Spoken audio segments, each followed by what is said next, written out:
baliknya. Oke, terus Anda ekstasi, tersesat, apa yang Anda lakukan? Nah, sampai tahap apa? September 97 itu adalah turning point buat saya, Pak. Karena itu adalah waktu di mana sebetulnya saya itu memutuskan untuk mengakhiri hidup. Iya. Bunuh diri maksudnya? Iya. Iya. Jadi ada kejadian yang akan detail sekali, butuh waktu lama untuk menceritakannya, tetapi skip aja. Ya, saya skip saja. Kejadian itu membawa saya merasa bahwa hidup ini tidak berarti. Maka di belakang apartemen saya itu ada sebuah danau, Pak. Nah, suatu malam di situ saya lagi menyusun berpikir untuk mengakhiri hidup. Tetapi tiba-tiba hati saya itu kok sepertinya nih ya, ada yang berteriak gitu, berkata, Eloy, hidup tuh nggak sesia-sia yang kamu pikirkan. Maksudnya tadinya Anda mau bunuh diri terjun ke danau? Bisa terjun ke danau, Pak. Tapi lebih daripada saat itu adalah proses di mana perenungan saya untuk berpikir hidup ini.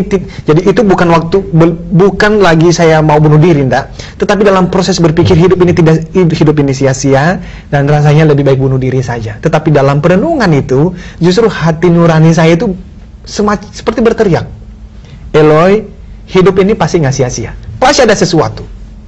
Nah, di dalam pemikiran seperti itu, saya hanya sekarang ingat, saya bangkit berdiri, saya lari. Itu sekitar jam 11 malam, Pak. Saya lari ke apartemen saya. Dan memang itu adalah waktu momen setelah sekian lama saya meninggalkan Tuhan tadi itu, saya akhirnya kembali berdoa, Pak. Dan saya hanya mengatakan satu hal, Tuhan, kalau betul hidup ini memang ada sesuatu di dalamnya, saya ingin tahu. Maka besoknya, Pak, saya mulai ke toko buku.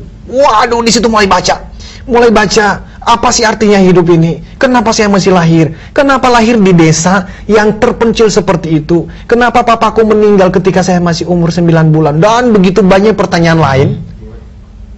Itulah saya membawa saya, Pak, suatu hari berpikir, rasanya saya ingin sharingkan hal-hal yang saya dapatkan ini kepada banyak orang. Nah, waktu di Melbourne, saya mengikuti sebuah seminar 3 hari 3 malam, Pak. Dan di situ adalah pembicara-pembicara yang hebat sekali.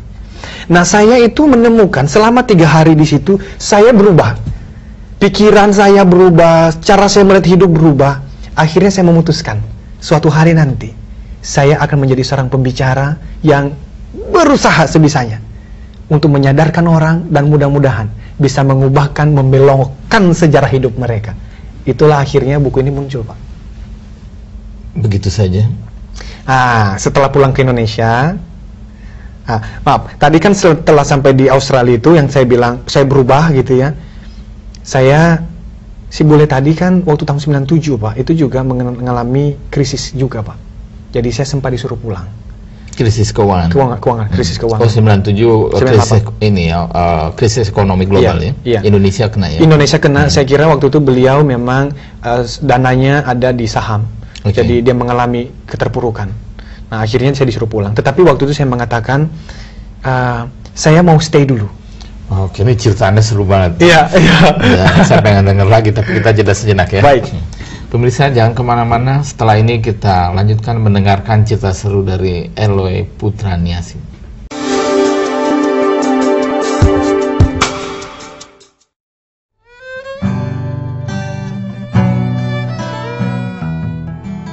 Belum kandas harapan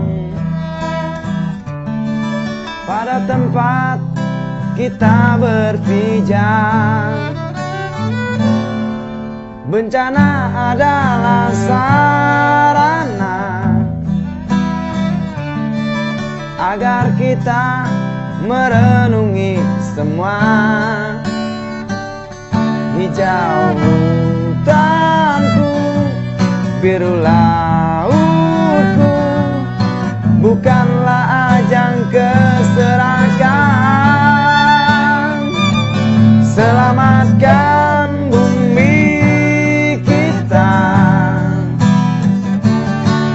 dari bencana durjana. Selamatkan bumi kita agar sejahtera makmur sentosa. Bumi kita, bumi kita, bumi kita, bumi kita.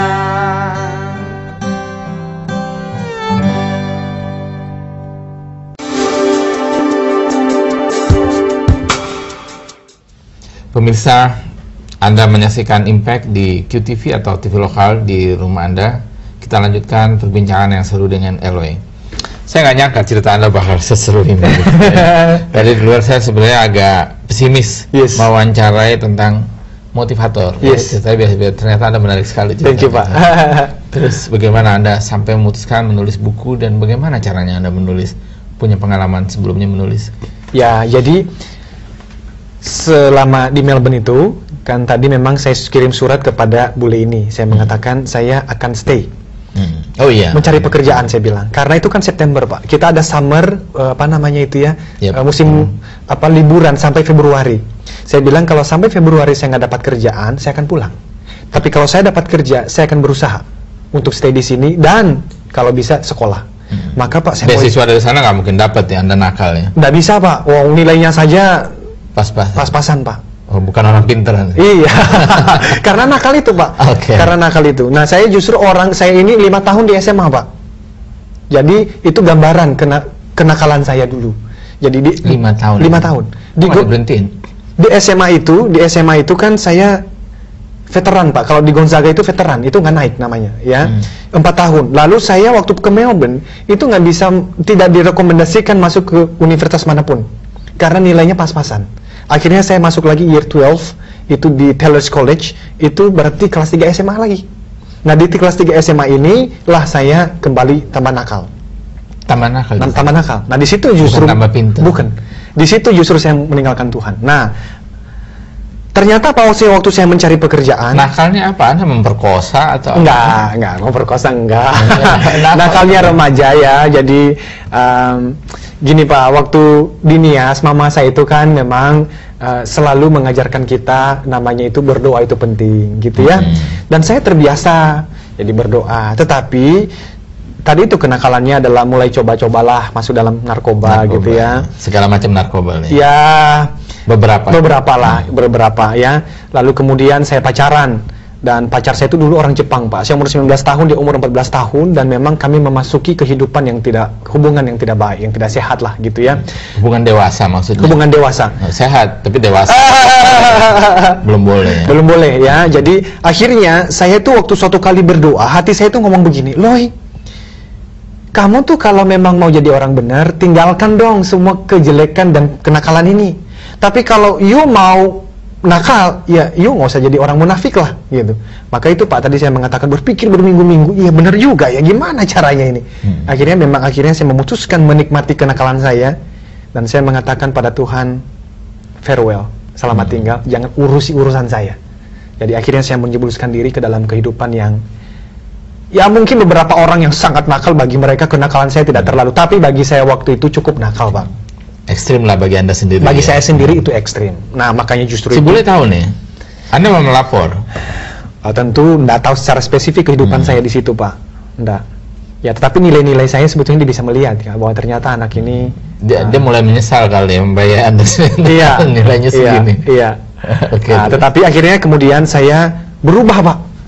Tadi setelah baca buku dan saya mengikuti seminar, terjadi perubahan. Nah, saya mulai kerja. Dari saat itulah saya mulai kerja sambil kuliah. Bule ini